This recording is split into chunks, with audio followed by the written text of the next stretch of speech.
Hi, my name's Donica. On my birthday, I went under anesthesia, trusting my parents would be there when I woke up. They weren't. They left me alone at the hospital during surgery. No call, no explanation, just gone. And what came after? Forged papers, a fake psychiatric file, a family party I wasn't invited tousing my name. But then something happened. A twist no one saw coming. I won the lottery. And I didn't tell a soul. Why would I after everything they tried to erase? What would you do if the people who raised you tried to make you disappear? I woke up early that morning, earlier than usual. The sky was still dark, not yet touched by morning light, and the house sat in that strange, weightless silence that only exists right before dawn. I sat on the edge of my bed, ran a comb through my hair, and reminded myself quietly, so I wouldn't scare the hope away, it's my birthday. I turned 42 today. Not a milestone anyone throws a party for, but still, I thought maybe it would mean something. My parents said they'd pick me up after the procedure, even circled it on the calendar pinned to the fridge back home. I believed them. Foolishly maybe, but I believed them. I packed my overnight bag with the essentials, loose sweatpants, a toothbrush, my copy of To the Lighthouse I never finished, just in case recovery took longer. I even tucked in a little box of the chocolate mints my grandma used to keep in her purse. I'd bought them the day before, hoping they'd sweeten the day. Hoping something would. I took a lift to the outpatient center, since Mom said she'd meet me there later. It was cold for late October, the kind of Pittsburgh cold that seeped into your bones and stayed there, even after you came back inside. The check-in process was routine clipboards, signatures, that sterile smell of antiseptic and latex gloves. A young nurse walked me back, her voice calm and cheerful in that overly rehearsed hospital way. I smiled, though it didn't reach my eyes. Lying down under those bright lights, I stared up at the ceiling tiles and whispered one last thought to myself. They'll be here when I wake up. When I came to, the ceiling was blurry. The world felt sideways. My tongue felt thick and dry, like it didn't belong in my mouth. I blinked a few times and tried to focus. The voices around me were muffled, floating in and out of clarity. Donica, a nurse's voice called gently. You're in recovery. How are you feeling? I tried to speak but could only manage a nod. My throat burned. Another nurse handed me a cup with a straw. The water felt like heaven. Do you have someone coming to pick you up? She asked, checking her chart. Yes, my parents, I croaked. They should be here any minute. She gave a polite nod, the kind you give when you don't want to say what you're really thinking. Time dragged like a bad movie stuck on pause. I was wheeled into the recovery lounge, surrounded by the rhythmic beep of machines and the low hum of quiet conversation. Curtains separated me from the rest, but I could still hear the other patients talking to their family members, exchanging jokes, making plans for dinner. I kept my eyes on the curtain, expecting it to pull back at any second, expecting to see my mom's anxious face, my dad's awkward but familiar smile. But all I got was silence. I checked my phone. No missed calls, no texts, just the same wallpaper, a photo of me and my grandma at the lake, 2 summers before she passed. After an hour, a nurse returned. Still no one? She asked gently. They're probably stuck in traffic, I mumbled, staring at my phone as if I could will a message into existence. Another hour passed, then another. By now, the room had emptied out. Even the man with the double knee brace, whose daughter had been panicking over his pain meds, was gone. I sat there alone in a recliner, my surgical bandage itching against my collarbone, and tried not to cry. The sun had long since set, and someone had dimmed the overhead lights. A new shift had taken over. A cleaning lady rolled in a mop bucket and started wiping down the floors, humming something off-key. I barely looked at her. My body felt like a balloon slowly deflating, the kind that never pops, just shrinks in on itself. She must have thought I was asleep because she turned to another aide and whispered, "They left hours ago." Didn't even ask how she was. Just walked out like she didn't exist. I didn't move. I didn't say a word. I just let the weight of that sentence sink in. Didn't even ask. Walked out. Like I didn't exist. I stared at the ceiling again. this time with a new kind of clarity, cold and sharp, like glass under bare feet. So this was it. Not an accident, not traffic, not a miscommunication. They had left me, on purpose. I didn't sleep that night. Not really. I drifted in and out, never fully gone, never fully here. The mechanical hum of the recovery ward wrapped itself around me like a too-tight sweater. Around 5 a.m., the nurse on duty brought me some plain toast and tea. I nodded in thanks but barely touched either. My body had healed enough to be discharged, but my mind, my heart was nowhere near recovery. I asked to see the billing paperwork, more out of instinct than anything else. A distraction, something to focus on that didn't hurt so much. The nurse handed over a small manila envelope with a receipt tucked inside. At first, I barely glanced at it. Then something stopped me. The name on the insurance card copy. It wasn't mine. Callista, my sister. I blinked. Surely it was a clerical error. A slip of some bored receptionist's finger. We hadn't shared an insurance plan since I was in my 20s. She lived states away, had her own job, her own life, and we hadn't spoken in almost a year. Not since the Thanksgiving call that ended with her saying, "You never know when to shut up and be grateful." But now, here she was on my medical file. "Excuse me," I asked the woman at the front desk, trying to keep my voice steady. "Why is my sister listed as the insurance holder?" She tapped her keyboard a few times, her expression neutral. "It was entered during your pre-op paperwork, insurance authorization under Callista Fordham. That's your emergency contact, correct?" "No," I said quickly. "I didn't list her. I listed my mother." I reached for my phone to prove it, but the screen remained dark, battery dead. The woman tilted her head.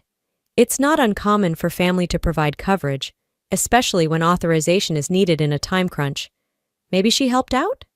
"She lives in Connecticut," I replied. "She didn't even know I was having this done." The receptionist offered a polite smile. "You can request an update through patient records." Something in her tone told me she wasn't surprised. I walked away without another word, but inside my stomach burned with a quiet, tightening fire.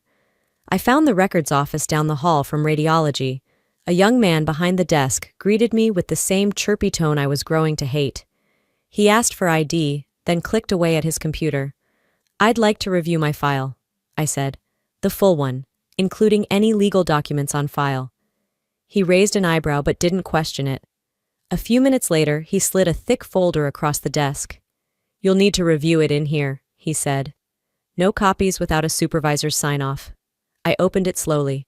The first few pages were nothing routine forms, consent waivers, checklists. Then I saw it. Power of attorney, signed and notarized, in my name. Except it wasn't my signature. Not even close. It was a clumsy attempt at mimicry, something you'd expect from a high schooler trying to forge a permission slip, not from an adult trying to steal someone's legal agency. But there it was, black ink on white paper, a notary seal pressed at the bottom like a cruel joke. I felt the air leave my lungs. They didn't just leave me, they signed me away. The office grew too quiet, too bright. I stood there, unsure of what to do next, when a gentle knock broke the silence. A nurse stood at the doorway, Belinda, I remembered from earlier. She had that kind of face you couldn't forget. Kind, but worn. The kind of woman who'd seen too much and learned to hide it behind polite professionalism. She stepped closer, glancing over her shoulder as if someone might be listening. "You should get a copy of that file," she said, her voice low. I was told I couldn't without a supervisor. She didn't respond to that. Instead, she held something out in her palm, a folded scrap of paper. "Take this, quietly. Don't show it until you're off the property." I took it, fingers trembling, and stuffed it into my coat pocket. Her eyes locked with mine for half a second longer than necessary. "There's more going on than you think," she said. "You didn't hear that from me." And then she left, just like that. I closed the file and handed it back, plastering on the same empty smile I'd been wearing since I woke up. But inside, something shifted. I wasn't scared. Not anymore. I was focused. If they'd already signed me away on paper, what else have they taken? By the time I made it home, the late afternoon light had already begun to slip behind the row houses. My apartment smelled like stale air and unopened mail. I flicked the light on, And the same soft hum from the fridge greeted me, low and indifferent, like a dog that had forgotten your scent. I slid my keys onto the table and winced as I spotted the stack of unopened bills. They'd piled up while I was gone: hospital invoices, insurance notices, an electricity warning. I was used to scraping by, but this time it felt heavier, colder. I'd been cut open, sewn back up, and discarded like old laundry, and now here I was, returning to the exact same silence I'd left behind. Still in my coat, I reached for my phone. It had finally charged enough to turn on. Missed calls, none. Texts, none. But one voicemail. The timestamp read 2 days ago while I was still in the hospital. I tapped it. A breath. Then my mother's voice, low and sharp, like she was talking through gritted teeth. If you know what's good for you, stay quiet. Let it go, Danica. Don't ruin things for the rest of us. That was it. No hello. No how are you feeling. Just that. I sat down on the edge of the couch, not breathing, letting the words echo in my chest like distant thunder. I played it again, then again. Each time, the pit in my stomach deepened. She knew. They all knew. This wasn't panic or ignorance. This was strategy. I wasn't collateral damage. I was the price they were willing to pay. I deleted the voicemail, but only from my phone log, not from my memory. That voice would stay with me now, like a ghost that refused to leave.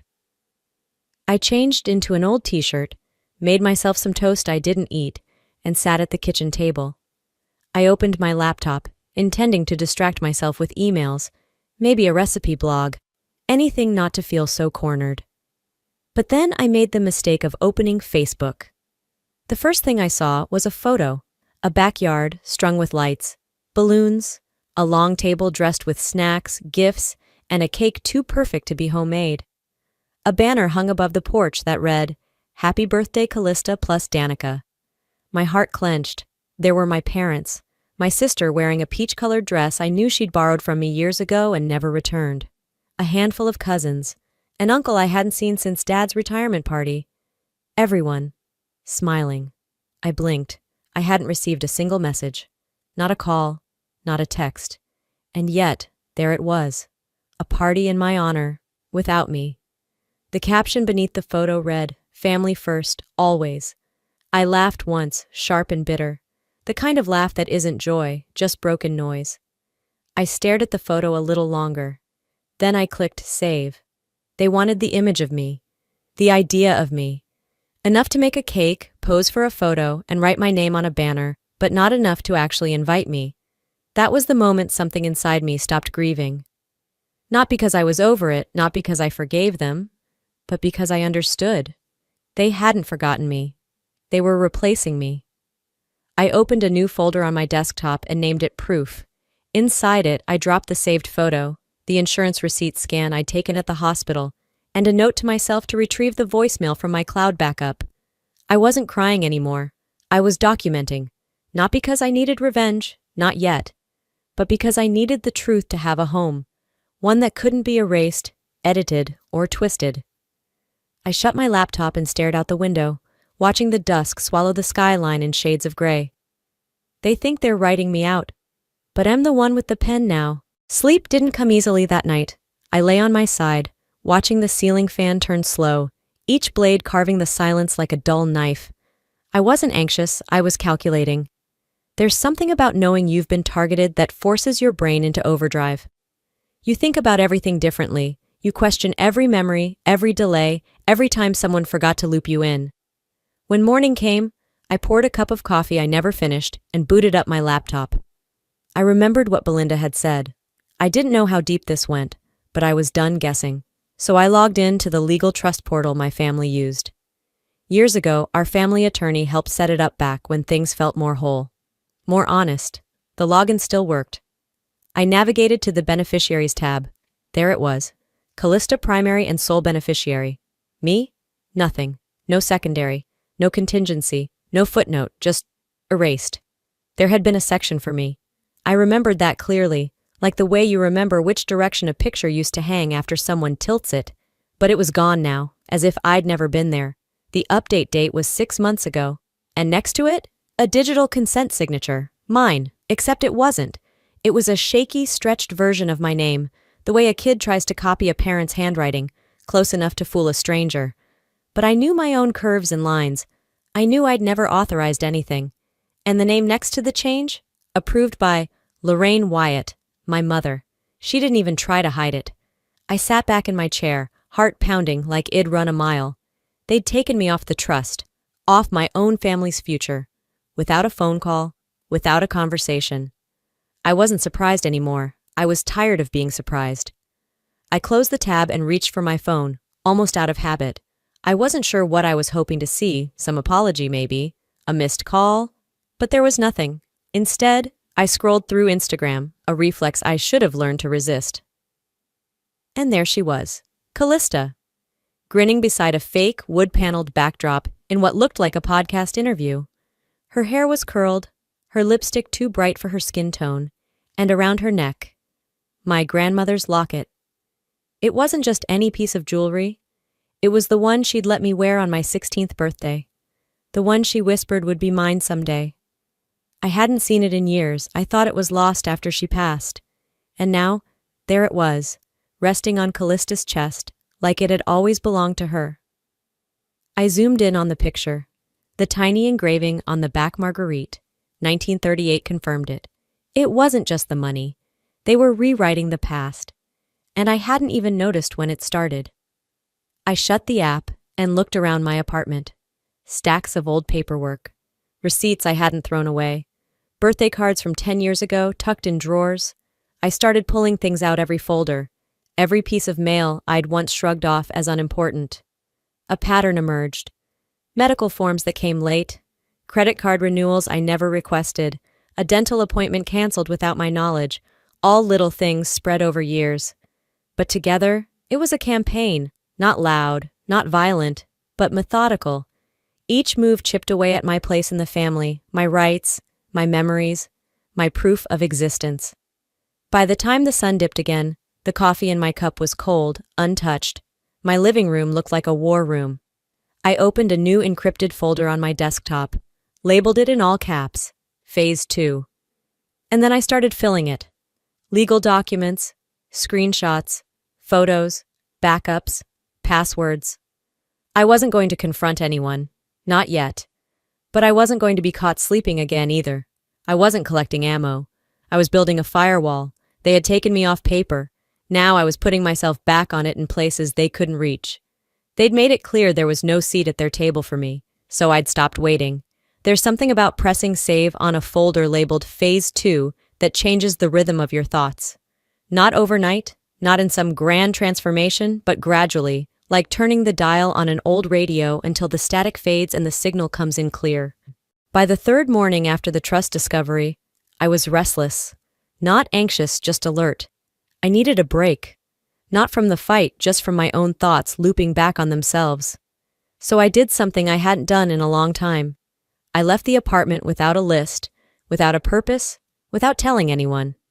I ended up at a gas station on the edge of town, the kind with flickering signs, overpriced gum, and a cooler full of mystery sandwiches.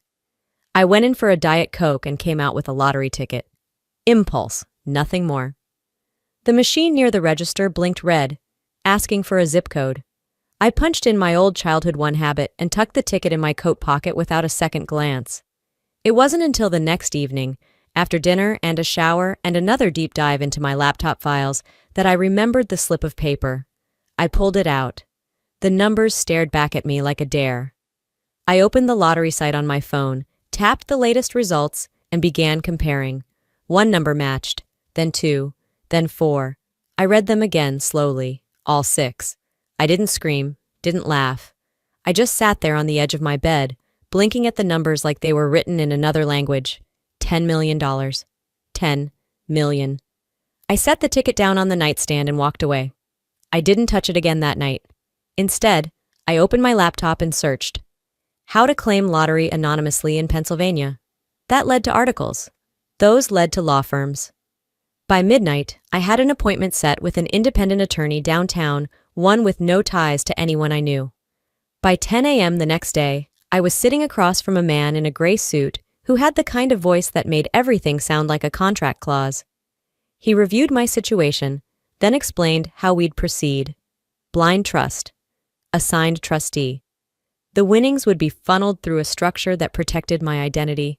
No publicity, no headlines, no relatives suddenly remembering me. I listed no next of kin, no beneficiaries, no family.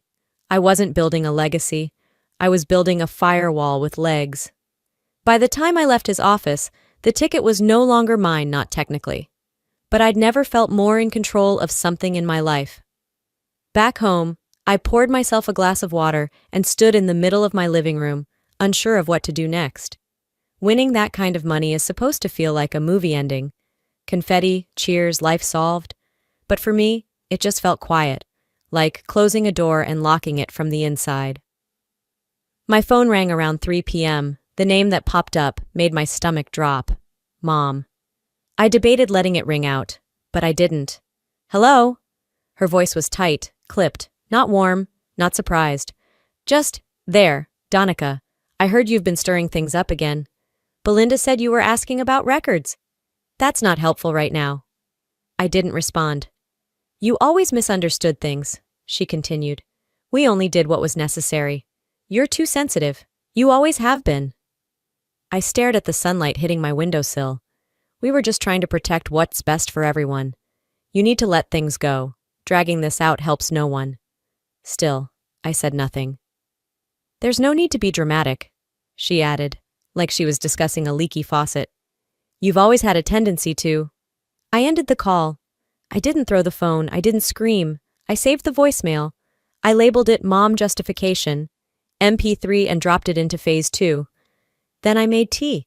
I wasn't chasing apologies anymore. I wasn't asking for space or explanations or crumbs.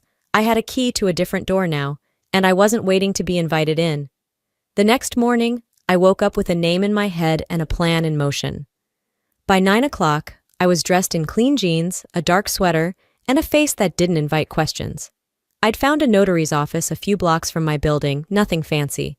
Just a 2-story red brick place wedged between a dry cleaner and a vape shop, the kind of spot no one in my family would ever step foot in. I walked in like I belonged there, quiet, direct. I'm here for access to public estate filings, I said, sliding my ID across the counter. The woman behind the plexiglass looked up. Name? I hesitated a breath before saying, Danica Everett. She tapped at her keyboard, adjusted her glasses, and then frowned. Are you sure you're on this one? She tilted the monitor slightly in my direction. My mother's name, my father's, and Callisto, of course, listed as the sole beneficiary. No mention of me, not even a backup clause. No in the event of or should any other children exist, just Callista, as if I had never existed. Then came the final gut punch, a digital signature. My name, perfectly typed, neatly signed, time-stamped 3 months ago. I stared at it like it might blink or glitch and disappear. But it didn't. Can I get a certified copy of this? I asked, voice steady, throat burning. She nodded, printed it, stapled it twice, and slid it into a yellow envelope. Need anything else? I shook my head, but inside the answer was loud and clear. Yes. That night I couldn't sleep. I sat on the edge of my bed, legs tucked underneath me, staring at the envelope like it might set itself on fire. I finally opened it and laid it flat on the table, right next to the other documents I'd started collecting in my binder. I labeled this one, Tab 3, Full Exclusion. It didn't feel like grief anymore. It felt like evidence. I was halfway through bookmarking legal articles on estate fraud when my phone buzzed with a new email. No subject, no name, just, please read this. It's overdue. The sender address was a string of random letters. The body of the message was short, 7 lines. I assisted in your surgery 2 weeks ago. I'm not proud of what I saw. Your family requested prolonged sedation, claimed it was better for everyone if you were kept calm. They didn't want you conscious too early. Didn't want you fighting. I couldn't say anything then. I was new. I was scared. But I've followed your story. I'm sorry. You deserve to know. Burner address. No attachments, no name. I read it twice, then a third time, and then I printed it.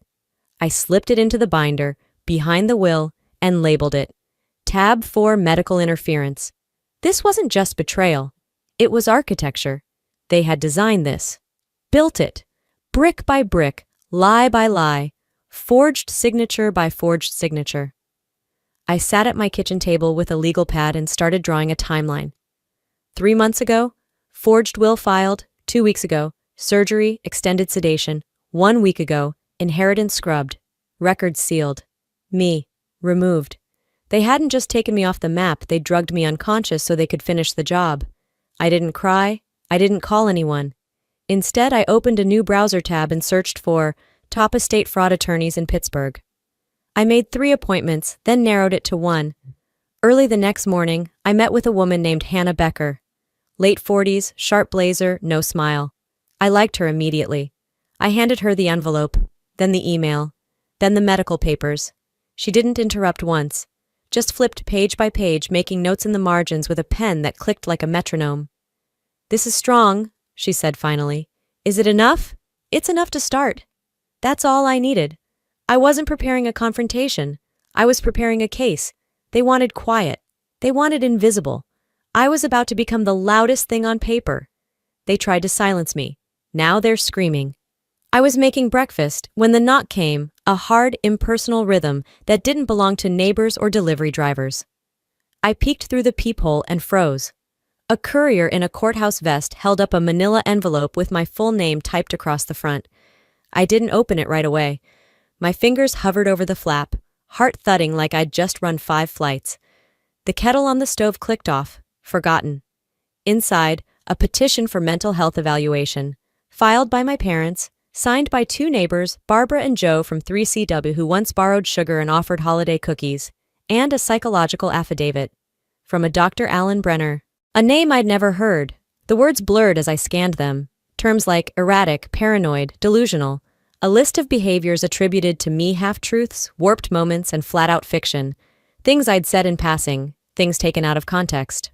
One note read, claims of familial conspiracy centered around inheritance. I set the papers down and gripped the edge of the counter, trying to steady myself. The fear didn't land first. The rage did. I knew what this was. They weren't just afraid of me talking. They wanted to declare me unfit to speak. It took me 30 minutes to throw on clothes and drive to the only person who might still be on my side. Aunt Moira lived 15 minutes away, in a neighborhood with trimmed hedges and ceramic lawn rabbits. Her porch light was on when I arrived, though it was midday.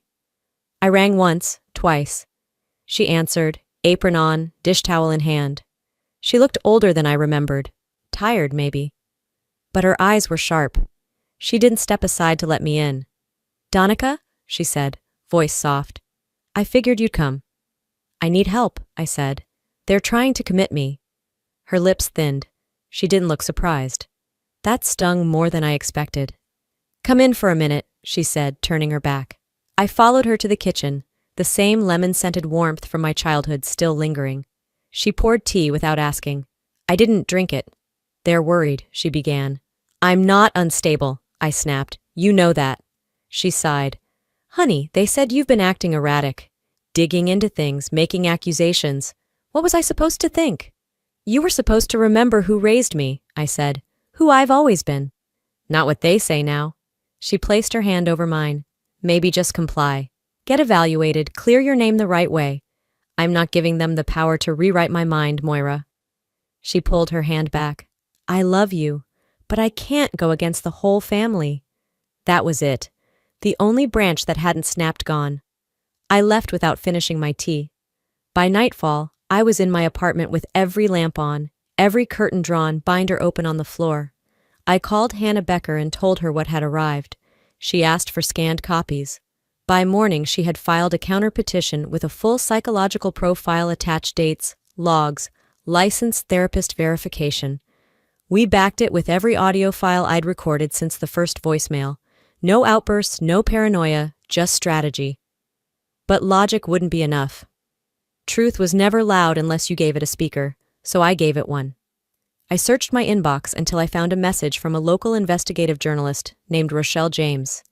She'd once emailed me months ago about a story on elder abuse, asking if I'd known anyone affected. I never responded.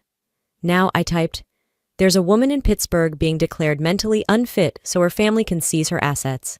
She's sane, she's got proof, but they're using forged psychiatric records to silence her. I can't give you names, but it's real. If you want a lead, look up filings from the Everett family. The daughter's story is the one no one expected." I hit send. No attachments, no signature. Just a breadcrumb. Let someone else dig now. Let the shadows shrink under exposure. I wasn't hiding. I was watching them panic. They thought pushing me into silence would make them safe. They were wrong. I woke up before dawn, heart steady, hands calmer than they'd been in weeks. The courtroom hearing was scheduled for 10. I didn't touch my phone, didn't scroll, just got dressed, printed the files, and zipped them into a weathered leather folio I hadn't used since my teaching days. As the city yawned awake, I watched steam rise from my coffee, barely sipping it. I'd spent the past 7 days working like a woman possessed, pulling every thread, backing up every file 3 ways, and finally, securing something that made my breath catch when I watched it. A grainy hospital surveillance video, 3 weeks old.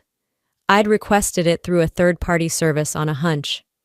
Buried in the footage was the time-stamped moment my parents wheeled an empty chair out of the post-op exit ramp alone. No discharge papers, no escort, just the 2 of them walking briskly through the underground garage, eyes down like they were stealing something, because they were. Me. Frame by frame, I studied their posture. Dad's jaw tight, Mom clutching her purse like it might explode. No sign of confusion. No hesitation. They knew what they were doing, and they didn't care if anyone saw it. That clip, silent and cold, was my shield. I arrived at the temporary courthouse just before 9, slipping into the modest waiting room where my lawyer, Hannah, sat reviewing notes. Her hair was pulled back tighter than usual. No small talk. She simply nodded and gestured for the flash drive. "Ready to make them sweat?" she asked. I didn't smile. I'm ready to be done pretending they ever told the truth. Inside, the judge reviewed the psychiatric filing first, the one claiming I was emotionally unstable, prone to paranoia, detached from reality. Then Hannah rose. "We'd like to enter Exhibit A into evidence," she said, voice clear but never raised. The lights dimmed. The clip rolled. Every eye in the courtroom followed the wheelchair's lonely path through that parking lot. I heard someone behind me mutter, "Is that it?" As if they expected more. That was the point. It was simple, but irrefutable. Then came Raina. She appeared on the screen via live Zoom, seated in a neutral-toned room with a medical ID badge clipped to her chest. The same eyes that once looked at me with quiet empathy now held a different kind of fire. "I was the nurse assigned to Danica Everett's post-op recovery," she said, steady. Her parents asked to be alone with her. When I returned 10 minutes later, she was gone. They told me she'd been discharged early, but no form had been filed. She paused. I also found this note, left on the tray table. She held up a scan. My name, written in blocky, uneven scrawl. I believe it was forged. I knew her handwriting. This wasn't it. Gasps echoed across the room. Then came the overlay. Timestamps from the footage. The hospital's discharge logs showing no official release. Raina's internal report 1 shed filed quietly that day. But that had mysteriously disappeared from the system until she submitted a printed copy last week. The judge looked up slowly, eyes unreadable. "Enough," she said. The family's petition was denied on the spot. An emergency motion was filed to investigate potential medical misconduct and inheritance fraud. The room buzzed like a hive cracked open. I sat motionless. No fist pump. No glare toward the defense table where my mother, father, and sister sat like mannequins. I just breathed. Later that evening, back in my apartment, I opened the voicemail folder. There were over 50. I listened to just one from last year. My mother's voice saying, "Don't overreact, Danica. You always do this. You always push people away." Then I hit delete. And the next one. And the next. Until they were all gone. No backup this time. I sat on the balcony as dusk rolled in, letting the noise of the city melt into the hum of crickets and a neighbor's soft music from an open window. No more filing, no more evidence, just breath. The truth had been spoken, and I didn't have to shout it anymore. I don't belong in their silence. Morning found me without an alarm. I didn't need one anymore. Not since the noise had gone quiet, not in the world, but in me. 3 weeks had passed since the hearing. 3 weeks since the courtroom tilted, and gravity shifted back to where it always should have been. I'd moved. Nothing extravagant, just a second-floor walk-up on the east side. The walls were still bare, boxes stacked in corners, a new kettle on the stove. But the silence here was different.